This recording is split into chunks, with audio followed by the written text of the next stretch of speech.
अस्सलामुअलैकुम गाइस, कैसे हैं आप सब। मैं उम्मीद करती हूँ आप लोग बिल्कुल ठीक होंगे। तीसरी मुहर्रम का भी व्लॉग लग चुका है, पांचवी मुहर्रम का भी व्लॉग लग चुका है। आज है छठवीं मुहर्रम। आज हम लोगों ने अपने घर की न्याज़ों पे ब्रेक दी और अब हम उधर जाकर दूध के डब्बे और जूस के डब्बों की न्याज देंगे। तो टाइम हो रहा है 9:30 बज रहे हैं। हम लोग अब जा रहे हैं क्योंकि उधर तोड़ वाले चौक में ना रात को 3 बजे ज़ियारत आती है, तो पहले जाने का तो कोई फ़ायदा ही नहीं होना था। इसीलिए फिर हम लोग थोड़ा सा स्टे करके जाते हैं कि हम उधर बैठे भी रहें, जो न्याज नज़र है वो भी दे दें और साथ में रश वगैरह ये सारा कुछ ना, रौनक जिसे कहते हैं ना, रौनक वो शहर में 24 घंटे लगी रहती है। तो आज घर वाली न्याज तो नहीं हुई, लेकिन अभी हम बाहर से, हम रास्ते में या उधर ही हम लोग जो है वो जूस की पेटियां मंगा लेंगे, उसको न्याज में दे देंगे। उसके बाद वो भी मैं आपको सारा दिखाऊंगी किस तरह ज़ियारत आती है, क्योंकि आज के व्लॉग में सिर्फ और सिर्फ यही होना है, क्योंकि आज इतना कुछ तो था नहीं मेरे पास रिकॉर्ड करने के लिए ना। अभी मजलिस होनी है क्योंकि मजलिस ऑलरेडी हो चुकी है। अंकल जाले शाह जो है ना, वो हमारे दादाबू हैं, मतलब दादाबू बने हुए हैं ऐसे, मतलब ना बस हमारे रिश्तेदार हैं, तो वो निकालते हैं ना। तो उनके घर कब की मजलिस हो चुकी है और ज़ियारत निकल चुकी है। और ये इतनी मंजूरी वाली ज़ियारत है ना कि इतना रश होता है, इधर इतना ज़्यादा रश होता है। तो अभी उधर बहुत ज़्यादा रश होगा, रास्ते वगैरह सब कुछ बंद हो गए, टेंट्स लगे होंगे। जो भी आगे सीन होता है मैं आपको सारा कुछ दिखाऊंगी कि बेसिकली ज़ियारत पे किस तरह रश होता है, क्या ज़ियारतें होती हैं, किस लिए ये शहजादे अली असगर का झूला होता है। और पिछले वाले व्लॉग में तो आपने मसाइब सुने होंगे, फिर मैं आपको बाद में भी बताऊंगी कि क्या सीन है, किस तरह वो 6 माह के नन्हे बच्चे को जो है 3 मुंह वाला तीर लगा था, और कितनी ये बाबरकत और पाक ज़ियारत है। पता है थोड़ी सी बेहुरमती भी हो जाती है, लोग ज़ियारत पे चढ़ने लग जाते हैं, रश इतना होता है, फट्टे गिर जाते हैं, मतलब चीज़ें गिर जाती हैं, इतना कुछ होता है। लेकिन आपको उधर जाकर दिखाते हैं कि बेसिकली होता क्या है। तो तब तक के लिए स्टे ट्यून। हाँ जी जनाब, तो फिर अब हम लोग खैर खैरियत से घर से निकल चुके हैं। हम लोग 3 गाड़ियों के अंदर डिवाइडेड हैं। 2 हमारी घर की गाड़ियाँ जा रही हैं, एक हम लोगों ने उबर कराई हुई है। 2 घर की गाड़ियों में बकाया सारे घर वाले बैठ गए हैं। मैं उबर में जा रही हूँ दादों के साथ और मेरे चाचू के साथ, बकाया सारे भी, मतलब मेरी ताई, अम्मी, कजन्स वगैरह, क्योंकि कुछ लोग ही जाते हैं हम लोग ज़ियारत पे। वैसे तो सारे ही जाते हैं, लेकिन कुछ ज़ियारत करके चले जाते हैं, वापस घर को आ जाते हैं। लेकिन कुछ लोग जो होते हैं वो उधर ही स्टे करते हैं। हम लोग उधर ही स्टे करते हैं जब तक ज़ियारत बरामद होकर हमारे पास नहीं आ जाती है। अभी जो है वो हम लोग कॉल करेंगे चाचू को, चाचू से कॉल करके हम सलीम भाई का नंबर लेंगे, ताकि अगर तो रास्ते उधर के बंद हुए और टेंट्स हुए तो फिर हम लोग अम्मी के लिए मोटरसाइकिल बनाएंगे और फिर अम्मी को लेकर जाएंगे। तो तब तक के लिए देखते रहें। अब टेंट से ये मुराद है कि जिस ज़ियारत का रूट जाना होता है ना, उस रूट को बंद कर दिया जाता है, टेंट्स लगा दिए जाते हैं। जब ज़ियारत आती है तो उसका रूट खोलने के लिए वो खुल जाता है, ताकि बकाया आवाम ना आए। ट्रैफिक इतनी ज़्यादा थी कि अब हम बस इंतज़ार ही कर सकते थे। यहाँ पर हम पहुँच गए थे और मैं अपना आउटफिट दिखाने की कोशिशों में थी। ये रास्ता फोर्ट रोड की तरफ से और इसकी राइट साइड पर फूड स्ट्रीट की पार्किंग आ जाती है।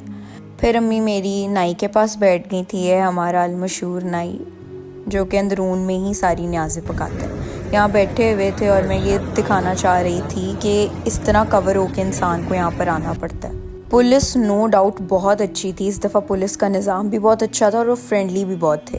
और हमेशा मुझे मेरी खालाएँ मिल जाती हैं जहाँ पर भी मैं जाती हूँ। यहाँ पर अभी आप जो ये देख रहे हैं ना, ये सारा का सारा रश से भरा हुआ होता है। अभी तो हम आए थे तो यहाँ पर कोई रश ही नहीं था, बिल्कुल भी नहीं था। जैसे ही हम लोग उधर पहुँचे, साथ ही हम लोगों को खीर की न्याज़ आ गई और रज़ा भाई का फेवरेट है मीठा। फिर हम उधर आंटियों से मिलने चले गए, उधर थोड़ी देर के लिए बैठे, फिर हम वापस नीचे आ गए। जीनो खाला और मैं, इतनी गर्मी हो रही थी, बहुत ज़्यादा गर्मी हो रही थी, हफ़े पड़े थे हम लोग। जैसे मैंने आपको बताया था हमारा घर था, हमने बेच दिया था, तो उसकी वजह से फिर दादू ने यहाँ पर हमारे लिए फट्टे लगवाए हुए थे। उसके साथ फिर इलेक्ट्रिसिटी वगैरह अटैच कराई और साथ में पंखे वगैरह अटैच कराए।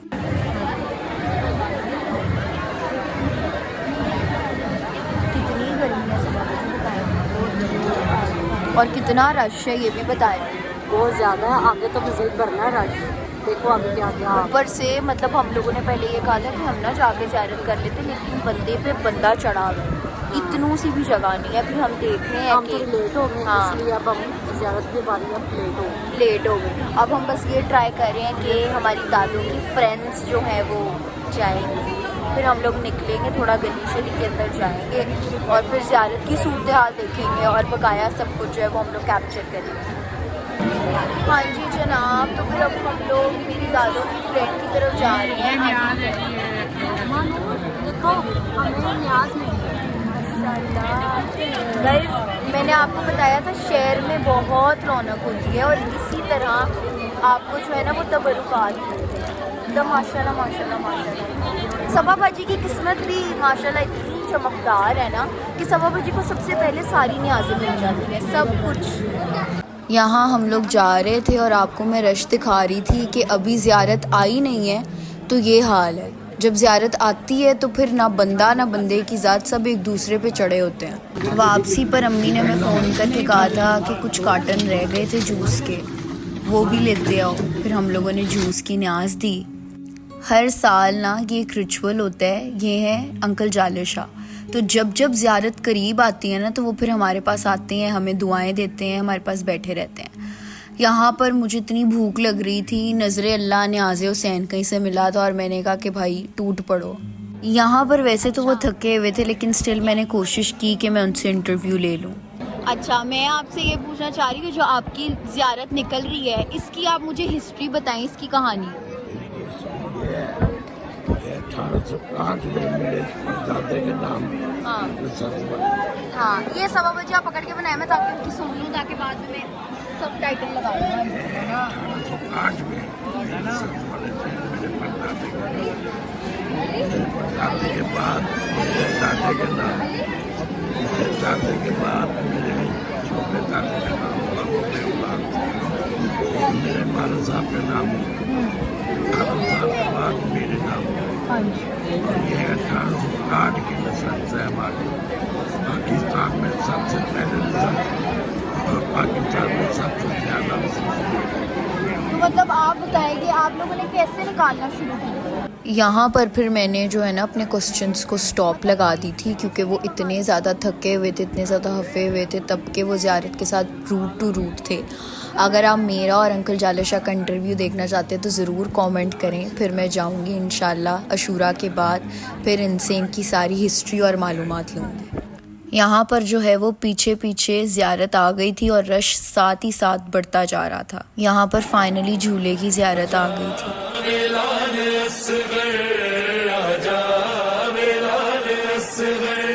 झूला तेरा झूलावा क्यों रुस गया है माँ, तो आजा मैं वारी जावा।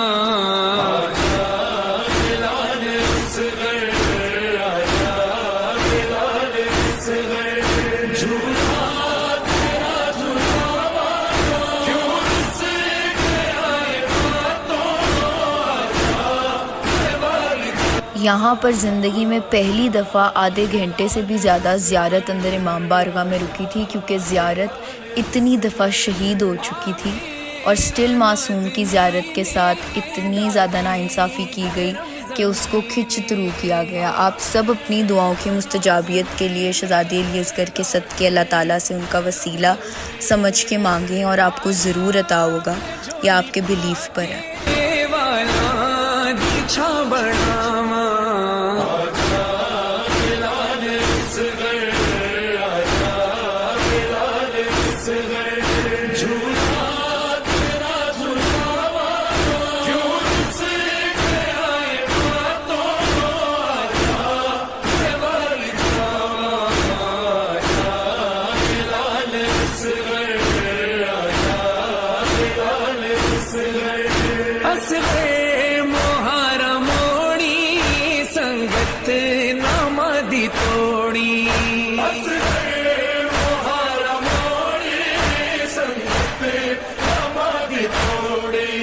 झोली चोलाल दे के सुखी सोन दिया नहीं मावा।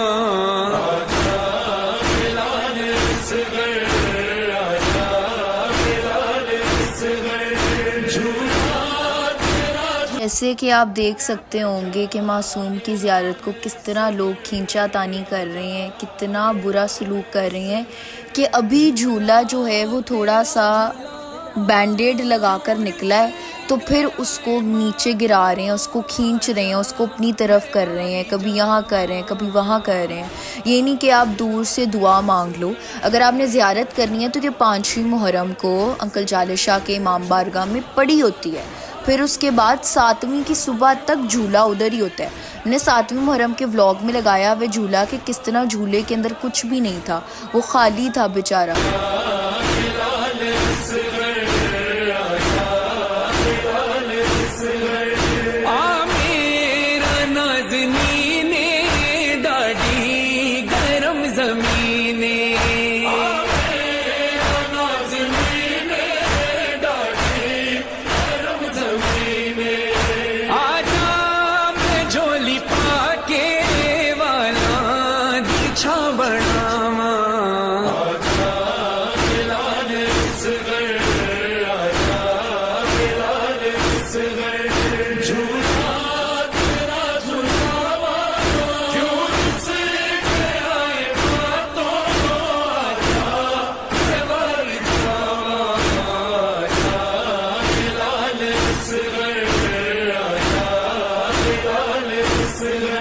ये वीडियो क्लिप मैंने इसीलिए बनाई थी कि मैं बताना चाह रही थी अगर आप न्याज देना चाह रहे हैं तो आप एहतराम से दें, आप हाथों में दें। अगर ये है मशकीज़ा, इसका पानी पीना बहुत शिफा वाला होता है, इससे सवाब भी बहुत मिलता है। और जितनी बलाएं, जितनी अगर आपको बुखार है या कोई पेट में दर्द है या कुछ है, अगर आप इसका पानी पीते हैं तो फिर आपको शिफा मिल जाती है। ये गाजी अब्बास से जुड़ा हुआ है।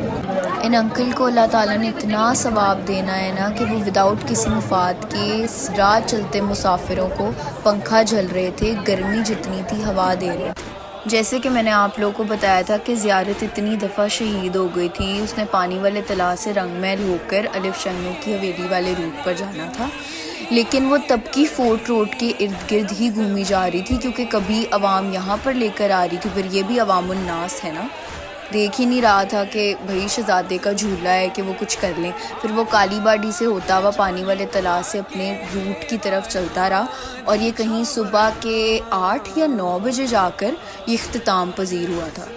रश को ख़त्म होते होते दिन चढ़ गया था और मैं इतनी ज़्यादा थक गई थी।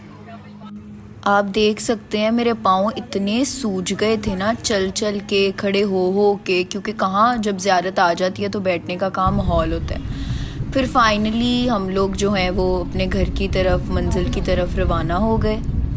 मैं इतनी ज़्यादा थक गई थी ना, और यहाँ पर मैं एकदम, मुझे इतनी नींद आ रही होती है और एकदम मेरी नींद उड़ जाती है क्योंकि अंकल इतनी हैवी ड्राइविंग कर रहे होते हैं। अंकल मौलवी थे और अंकल कट्टे मार रहे थे। अंकल कहते मैंने गाड़ी में नया जैक किया, पता नहीं नया कुछ डलवाया है, वो मैं चेक कर रहा हूँ। दासो उधर से कहती कि भरावा तू सानू आराम नाल कार छड्ड ते बाद जो तू अपना वेख वूख ले। हाँ जी जनाब, तो कैसे हैं आप लोग? सुबह के 6 बज रहे हैं और हम लोग अब घर आए, लिटरल अब घर आए। मैं बहुत थक गई हूँ। हम आज तक वैसे इतना लेट नहीं हुए क्योंकि ज़ियारत जो है ना वो बार बार शहीद हुई जा रही थी। कभी नीचे से उसका फट्टा गिर गया, कभी ऊपर से अलम शहीद हो गए, कभी उसके जो ऊपर जो कपड़ा वो लेटा हुआ था वो जो है वो शहीद हो गया। तो बार बार मासूम अली असगर की ज़ियारत जो है वो शहीद हुई जा रही थी। उसकी वजह से कभी ज़ियारत इधर आ रही थी, कभी उधर जा रही थी, कभी इधर आ रही थी, कभी उधर जा रही थी। मेरी दादों की तबीयत नहीं ठीक थी, नहीं तो इस ज़ियारत की एक आखिरी चीज़ होती है जो होता है लोरी। अब लोरी क्या होती है?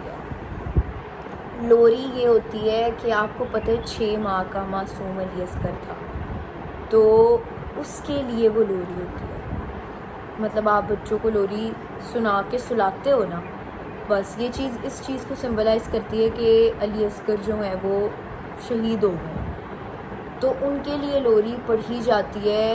वो मरसिया होता है, वो ही नोहा होता है।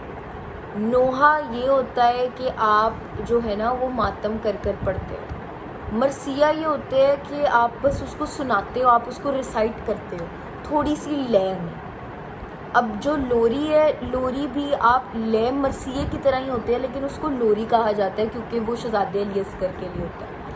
इसी तरह अभी मेरे दिमाग में मेरा बंद हुआ पड़ा है, इस टाइम शहजादे अली असगर की नहीं आ रही लेकिन बीबी सकीना की आ रही है। वो है माँ कहती थी उठ जाग मेरी जान सकीना, उठ चले घर खुल गया जिंदान सकीना। तो मतलब वो ऐसे माँ कहती थी उठ जाग मेरी जान सकीना। इस तरह जो है ना वो आप लोरी पढ़ते हो और वो पढ़ते हो आप शहजादे अली असगर के लिए। मुझे पता है मेरा ये वाला व्लॉग जो है वो ना उसका कोई सर है ना उसका कोई पाँव है, क्योंकि हमारे घर न्याज तो उधर उस टाइम हुई नहीं थी। हम लोगों ने जूस के डब्बे और ये सारा दिया, और मैं इतना सब कुछ इसीलिए रिकॉर्ड नहीं किया क्योंकि अच्छा नहीं लगता, you know it isn't appropriate. अब हमारे सामने ही, नाम नहीं लेना चाहूँगी मैं जी, वो यूट्यूबर हैं या जो भी वो इन्फ्लुएंसर हैं या कोई भी टिकटॉकर है, कुछ भी, अगर आप कोई भी सोशल सेंसेशन है ना, आपका ये काम बनता है कि आप जगह देख के अपने आप को प्रमोट करो, जगह देख कर। मतलब यहाँ पर शहजादे अली असगर का झूला आ रहा है और आप ऊपर टेरेस से जी न्याज़ें फेंक रहे हो, लिटरल फेंक रहे हो। मैंने कुछ क्लिप्स बनाई, मैंने ज़्यादा भी क्लिप्स नहीं बनाई। मैंने कहा इस तरह ना अगले इंसान को अटेंशन मिलती है कि जी ओ माय गॉड ये मेरा बना रहे हैं, ये हो रहा है वो हो रहा है। लेकिन इंसान को देखना चाहिए कि अगर आप किसी रिलीजियस सोशल प्लेस पे हो तो आप इतना ज़्यादा फ्लेक्स ना करो। हाँ, आपको मौला ने दिया है, आपके पास पहले नहीं था, अब आपको मौला ने अता किया है, लेकिन आपका ये काम बनता है कि आप दे रहे हो ना तो किसी और को पता ना चले, एक हाथ से दो कि दूसरे हाथ को पता ना चले। ये चीज़ होती है देने वाली। भाई बहरहाल सबकी अपनी अपनी मर्ज़ी होती है कि कौन किस तरह से जो है वो अपने आप को या अपनी न्यास को डिस्ट्रीब्यूट करता है या दिखाता है। लेकिन मैंने यही कोशिश की, मैंने जूस के डब्बे दिए, हमने दूध के डब्बे दिए, हमने जो भी न्याज बांटी, मैंने थोड़ी सी क्लिप बना ली कि जी पता चले कि हमने क्या किया। रश बहुत ज़्यादा था, इतना भी ज़्यादा नहीं था, पिछले साल से कम था लेकिन ज़्यादा था। ज़्यादातर ये होता है कि हम लोग लेडीज़ जा रही होती हैं ना तो लड़के फिर बदतमीज़ी करते हैं, मिसबिहेव करते हैं, तो उसके लिए फिर हम लोग को थोड़ा देखना पड़ता है क्योंकि हमें तो पता है क्या होना है क्या नहीं होना है। तो इट्स बेटर कि हम एक सेफ़ प्लेस पे रहें रादर देन कि हम अपने आप को उधर जाकर मतलब वो है ना खुद ही शय दे रहे हैं। ये चीज़ है।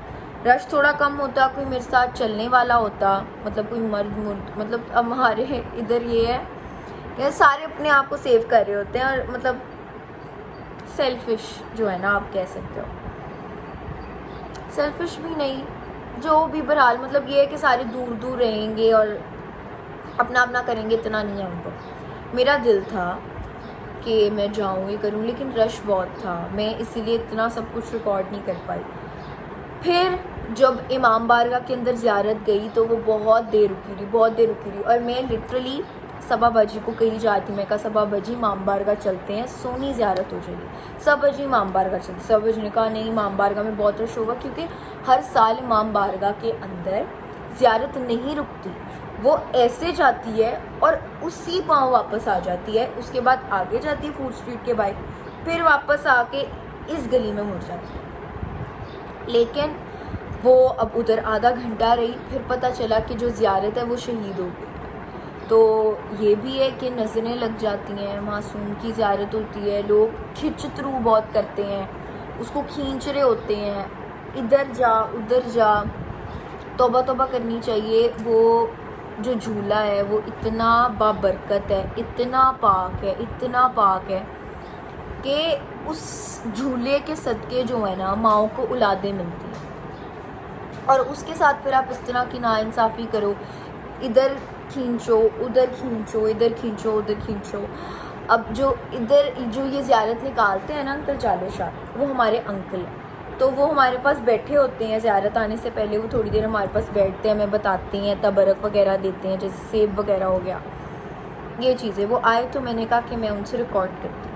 मैंने उनसे थोड़ा सा पूछा, क्योंकि वो थोड़े से बुज़ुर्ग हैं तो उनकी आवाज़ भी बहुत आहिस्ता आ रही थी, लेकिन उन्होंने मुझे बताया कि सबसे पहला लाइसेंस इनका बना था इनके परदादा से, फिर इनको मिला, फिर ये इस तरह जो है वो ज़ियारत निकालते हैं।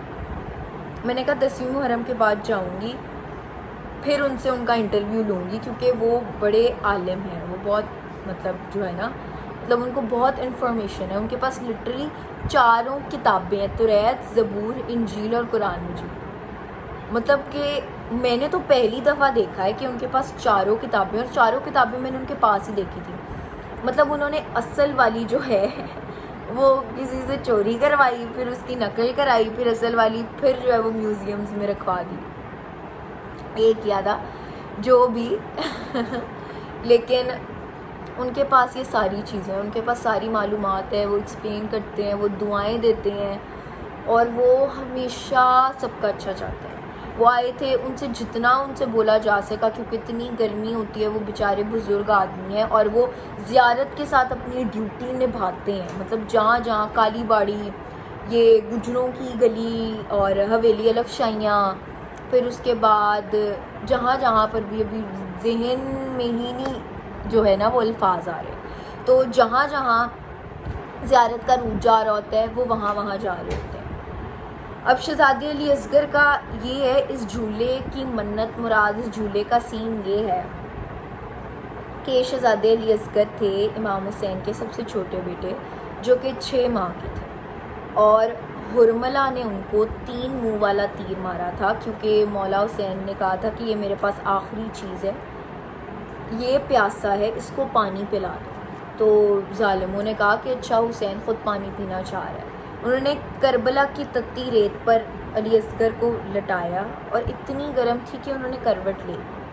तो अब वो फ़ौज यही समझ रही थी, फ़ौज जो उनके फ़ौज के जो हुक्मरान थे ना, उमर इब्न साद, उनका ये था, उन्होंने कहा कि ये तो हमें चेंज करना पड़ेगा, क्योंकि अगर इसी तरह चलता रहा तो फ़ौज यजीद जो है वो बगावत पे उतर आएगी, वो कहेगी कि हाँ हुसैन ठीक है और ये लोग गलत हैं।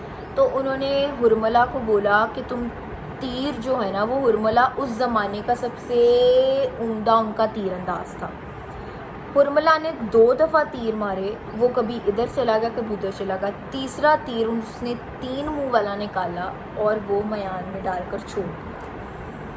वो बेचारे नन्हे से शहज़ादे अली असगर थे, उनके गले में लगा, उनके सर पे छोटा बच्चा है, और एक मौला हुसैन के बाजू पे लगा। उन्होंने उतारा, उसमें पता नहीं कहाँ से हिम्मत आई, उन्होंने कहा बच्चे के गले से निकालूंगा बर्ची तो वो फौत हो जाएगा, शहीद हो जाएगा। तो वो हो गए।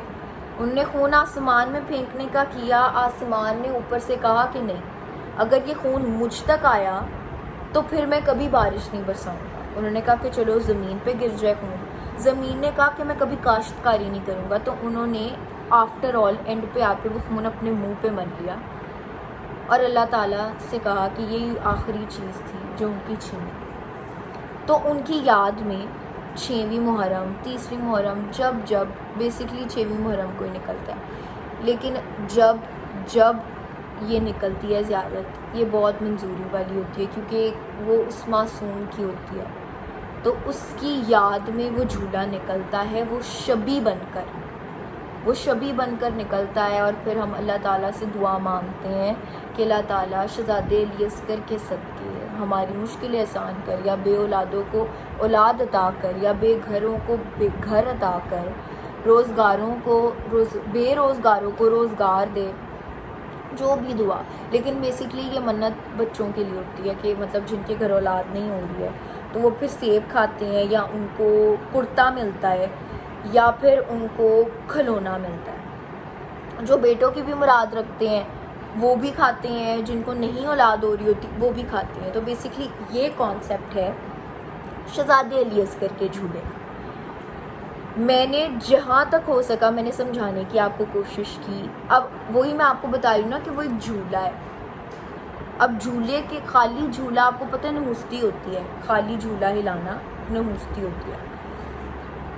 तो जब वापस नहीं लेकर गए थे ना, मौला हुसैन ने उधर ही दफना दी थी बॉडी। तो जब वो खैमों में गए तो अली असगर की अम्मी ना खाली झूला हिला रही थी क्योंकि वो ट्रॉमेटाइज्ड हो गई थी कि यार ये क्या हुआ। मतलब उनका बच्चा, उन्होंने उसको मुजाहिद बना कर भेजा था, इसीलिए फिर वो लोरी पढ़ी जाती है, सुनी जाती है, जो कि दिल को चीर देती है कि हाय हाय। इसका मेरे पास एक नोहा आ रहा है। आजा वे लाल असगर, आजा वे लाल असगर, झूला तेरा झूलावा, क्यों रुस गया है मातों, आजा मैं वारी जावा। इस तरह मेरी थोड़ी सी आवाज़ ट्यून ख़राब हो गई होगी, लेकिन इस तरह जो है ना वो लोरी होती है। अच्छा, रही बात, किसी ने मुझसे पूछा था शाम गरीबा क्या होता है। शाम गरीबा से मुराद गरीबों की शाम, कि जब अशूरा हुआ था, लुटे गए थे, बीबी ज़ैनब, बीबी रुकैया सब लुटे गए थे, उनके जितने भी मर्द थे जो भी थे वो शहीद हो गए थे, और बस बची थी तो सिर्फ़ और सिर्फ तबाही, बेरिदा, ना चादरें थी, ना कानों में बालियाँ थीं, बस उनको। और हमारे उस वक्त के इमाम बीमार करबला वो थे, और वो भी कुछ नहीं कर सकते थे, उनके पास कुछ भी नहीं था, वो बेयारो मददगार थे, और उनको इसी तरह शाम के सफ़र के लिए लेकर जाया जा रहा था। तो शाम गरीबा ये है कि सब लुट गया, ये गरीबों की शाम है, तो शमाएं बुझ जाती हैं, अंधेरा कर दिया जाता है कि उजड़ गया, अहलुल बैत का ख़ानदान उजड़ गया, किसने उजाड़ा, मुसलमानों ने ही उजाड़ा। ये थी शाम गरीबा। मैं और भी आपको फिर एक्सप्लेन करूँगी। वीडियो लिटरली यही वीडियो जो है वो 14 मिनट लंबी हो गई है। सो या कल की अब ये है कि ये वाला यहीं पर ही, मैंने पहले सोचा था कि मैं 7वीं 6वीं मुहर्रम इकट्ठी कर दूं, फिर मैंने कहा कि नहीं, हमारी 7वीं मुहर्रम की भी न्याज़ है, फिर उसके बाद हमने अब्बासी ज़ियारत पे भी जाना है। अब अब्बासी ज़ियारत क्या है, जुलजने क्या है, 7वीं मुहर्रम क्या है, ये मैं आपको 7वीं मुहर्रम के ब्लॉग में बताऊँगी। ये थी 6वीं मुहर्रम, इसमें मैंने आपको शहज़ादे अली असगर का झूला निकलता है उसका बताया। ज़ियारत है, आप लोग कैमरे के थ्रू भी अपनी दुआएँ मांग सकते हो, यू नो, चाहे कोई सुन्नी है चाहे जो मर्ज़ी है। पता है मौलाना सुन्नियों की और ऐसे मतलब ना गैर शियों की मुराद ज़्यादा जल्दी पूरी करते हैं सिवाय शियों के। उनको पता है कि ये तो ढीठ है, इन्होंने हमारे ही आगे झोली करनी है कि मौला जी दे दे, मौला जी दे दे। लेकिन सुन्नी लोग तो एज अ ट्राई मारते हैं ना कि अच्छा हम भी देखते हैं दुआ मांग के कबूल होती है कि नहीं होती है, तो फिर वो उनकी जल्दी ज़्यादा जल्दी कबूल होती है। मतलब जिसने भी मुझसे न्याज मांगी है बच्चों के लिए, जो भी मैं लेकर आई हूँ तो बरक जो मैं उनको दूंगी, उनसे उनको ज़्यादा जल्दी इफेक्ट पड़ेगा। अगर मैं किसी सुन्नी की, मतलब सुन्नी नहीं कहूँगी, ऐसी मैं अगर किसी और की न्याज खाती हूँ ना, मतलब सेब खाती हूँ और उनकी मन्नत मांगती हूँ, तो अगले साल माशाल्लाह माशाल्लाह उनकी मन्नत पूरी हुई होती है। मैं और फिर मैं कहती हूँ कि मेरी मन्नत जो इतने सालों से रुल रही है मौला जी वो नहीं पूरी करनी। और फिर मैं कहती हूँ कि यार जो होता है बेहतर होता है, अच्छे वक्त पे और सही वक्त पे होता है, तो सही वक्त आने का इंतज़ार करें, बिलीफ रखें। यू नो हिंदुओं का क्या है, वो पत्थर में मानते हैं कि किसी को पता है, किसी को पत्थर में भी शिवलिंग दिखता है और किसी को शिवलिंग में भी पत्थर दिखता है। ये पीके की एक डायलॉग था ये कि ये सब कुछ आपके बिलीफ पर वर्क करता है। सब कुछ आपका यकीन है ना कि अल्लाह ताला ये करेंगे तो अल्लाह ताला करते हैं। आपका यकीन है कि अल्लाह ताला आपको इसके वसीले से देंगे तो वो आपको देते हैं। जितना पुख्ता ईमान और यकीन होगा और नेक नियति होगी, उतनी ही जल्दी मौला आपको अर्शों के पाक लगाएगा। बहरहाल ये था मेरा 6वीं मुहर्रम का व्लॉग। ज़रूर बताएं आपको कैसा लगा। प्लीज़ लाइक करें, सब्सक्राइब करें, शेयर करें और देखते रहें मुझे।